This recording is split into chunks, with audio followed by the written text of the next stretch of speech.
আসসালামু আলাইকুম।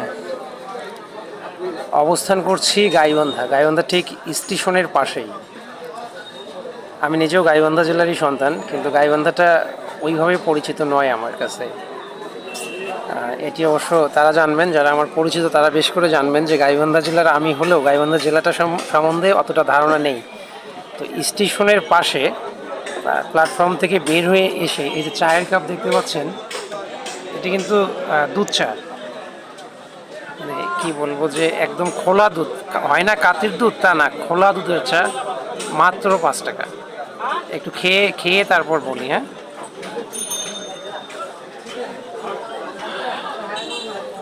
সত্যি অসাধারণ। বর্তমান সময়ে, বর্তমান বাজারে, দেশের অন্যান্য জায়গায় 10 টাকার নিচে কোনো দুধ চা নেই। তো সেখানে গাইবান্ধা রেল স্টেশনের পাশে 5 টাকার এই চাটি, আমি চাতে অভ্যস্ত না, তারপরেও 5 টাকায়, যে যখন বললো যে 5 টাকায় দুধ চা, তবু আবার কাতির দুধ না, খোলা দুধের চা, কিন্তু সত্যি অসাধারণ লাগছে, বেশ লাগছে।